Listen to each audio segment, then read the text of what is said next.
Political parties ہیں یہ apparently ابھی ہم نے فاروق نائک کو صاحب کو سنا اور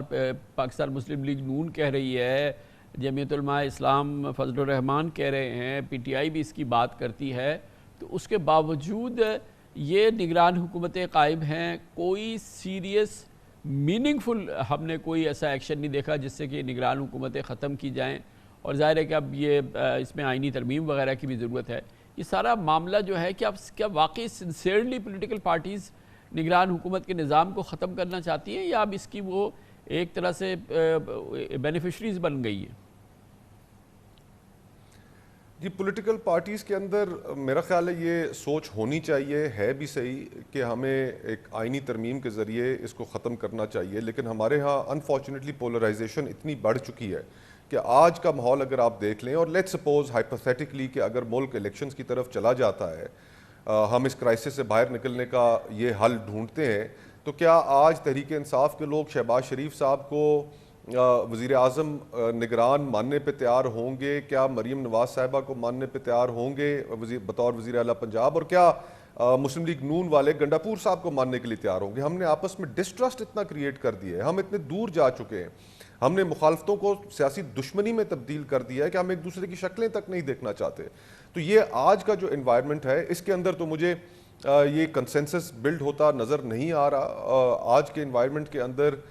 کانسٹیٹیوشنل امینڈمنٹ لانے کی حکومت کے پاس نمبرز بھی نہیں رہ گئے، لیکن الٹیمیٹلی ہمیں اگر اس ملک کے نظام کو درست کرنا ہے تو جہاں پر بہت ساری اور بھی خرابیاں ہیں اس کو بھی ایڈریس کرنا پڑے گا۔ ہمیں ایک دوسرے کے اوپر اتنا اعتماد کرنا پڑے گا، ای سی پی کو اتنا طاقتور کرنا پڑے گا کہ اگر ایگزیکٹو الیکشنز کے دوران اپنی حدود سے تجاوز کرتا ہے تو پھر ای سی پی اس کے اوپر ایکشن لے گا، جس طرح باقی ممالک میں ہوتا ہے۔ میری یہ سمجھ میں نہیں آ رہا کہ مغربی جمہوریت میں چلے ٹھیک ہے وہاں پہ یہ بڑی میچیورڈ اور بہت ہی سینئر جمہوریتیں ہیں، بہت ہی میچیورڈ وہاں کا نظام ہے، وہ تو ایک الگ بات ہے، لیکن بھارت میں تو کوئی نگران حکومت نہیں ہوتی اور وہاں بڑے انٹینس الیکشن ہوتے ہیں، ہمارے جیسے لوگ ہوتے ہیں، ہمارے جیسے ساری چیز ہوتی ہے، اور کسی کو اس نظام پہ وہاں پہ کوئی اعتراض نہیں ہے، اور کبھی میں نے نہیں دیکھا کہ کوئی اکراس دا بورڈ دھاندلی کا الزام لگ رہا ہو یا نگران حکومت پہ یا اس حکومت پہ جو کہ اس وقت اقتدار میں ہے باقاعدہ اس پہ کوئی الزام لگ رہا ہو۔ تو کیا فرق کیا ہے پھر یہاں اور وہاں میں؟ فرق اتنا ہے کہ وہاں پر پے در پے الیکشنز ہونے کے بعد پچھلے 7 دہائیوں میں وہاں پر جمہوریت مضبوط ہو چکی ہے اور جمہوری رویے مضبوط ہو چکے ہیں جو پاکستان میں انفارچونیٹلی نہیں ہو سکے۔ یہاں پر ہم نے ہر 10-12 سال بعد ایک نیا تجربہ کرنا ہوتا ہے۔ ہمارے ہاں ملٹری ڈکٹیٹرشپس رہیں، ہمارے ہاں ہائیبرڈ کی نظام آیا، پھر اب ہائیبرڈ پلس کا چل رہا ہے، تو ہمارے ہاں اس طرح کی ڈیموکریسی رہی نہیں کہ جس میں جمہوری رویے پنپ سکیں۔ اب بھارت میں، اب پاکستان میں جب پہلا الیکشن ہو رہا تھا ایڈلٹ فرینچائز جس کے اندر 1970s کا، اس وقت تک پاکستان کو بنے 20 سال ہو چکے تھے، لیکن ایک الیکشن بھی ہم نہیں کروا سکے تھے، اور انڈیا میں اس وقت چوتھا الیکشن ہونے جا رہا تھا۔ تو ہم نے تو اپنی بنیاد کے اندر اس طرح کے جمہوری رویوں کو پنپنے کا موقع نہیں دیا۔ وہاں پر اب الیکشن کمیشن اتنا سٹرونگ ہے کہ اس کے اوپر کوئی ایکوزیشنز نہیں لگتی، وہ اپنا کام، ابھی ریسنٹلی الیکشنز ہوئے انڈیا میں اور بڑے ہاٹلی کنٹیسٹڈ الیکشنز تھے جن کے اندر مودی اور کانگریس اور ان کے خلاف جو مودی صاحب کے خلاف جو اتحاد بنا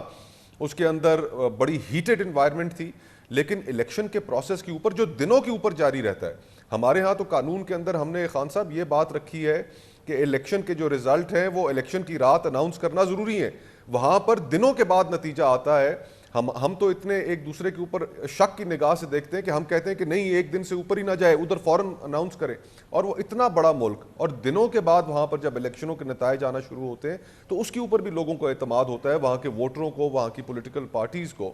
تو ہمیں اس ملک کے اندر ای سی پی کو سٹرونگ کرنا، میں سمجھتا ہوں الیکشن ایکٹ کے تحت انہیں بہت پاورز دی گئی ہیں۔ اب جو یہ ٹریبیونلز والا آپ معاملہ دیکھ لیں، اب قانون کے اندر لکھا ہے کہ 120 دنوں کے اندر آپ تمام اپنی جو الیکشن کے ڈسپیوٹس ہیں ان کو سالو کریں گے، ٹریبیونلز فیصلہ دیں گے۔ سالہ سال اس ملک کے اندر فیصلے نہیں ہوتے۔ ابھی جو الیکشن ٹریبیونلز کام کر رہے ہیں ان کو کام کرنے نہیں دیا جا رہا۔ تو ہم نے تو اتنی غیر جمہوری رویے، اور الیکشن کمیشن کا میں تو بڑے افسوس کے ساتھ کہوں گا کہ ماضی کے جو یہ 2 الیکشنز ہوئے ان کے اندر الیکشن کمیشن کا جو کردار تھا، unfortunately chief election commissioner, election commission کے ممبرز ان کا وہ امپارشل نہیں تھے۔ ابھی سپریم کورٹ کا جو فیصلہ آیا چند دن پہلے ریزرو سیٹس کے حوالے سے، اس میں بھی آپ دیکھ لیجئے کہ ابھی تک الیکشن کمیشن نے پارشلی وہ سپریم کورٹ کا فیصلہ امپلیمنٹ کیا ہے. اس کا سپریم کورٹ کا پورا فیصلہ امپلیمنٹ کرنے میں وہ دلچسپی نہیں رکھتے. انہوں نے ایک نیا خط نکال کے سپریم کورٹ کو لکھ دیا ہے. اور میں تو یہ سمجھتا ہوں کہ آگے جو ابھی ڈیٹیل ججمنٹ آنی ہے، اس ڈیٹیل ججمنٹ میں الیکشن کمیشن کی جو کارکردگی رہی، جو اس کے اوپر سوالات، سیریس سوالات موجود ہیں، سپریم کورٹ ان کے اوپر 8 جج صاحبان ان کے اوپر کچھ نہ کچھ ضرور کہیں گے، جو کہ الیکشن کمیشن کی کارروائی کے اوپر ایک FIR تصور کی جائے گی. بہت بہت شکریہ مصطفیٰ نواز کھوکھر صاحب ہمارے ساتھ موجود تھے. اس کے ساتھ ہی ہمارے آج کے پروگرام کا اختتام ہوتا ہے. کامران خان کو اجازت. اللہ حافظ. سے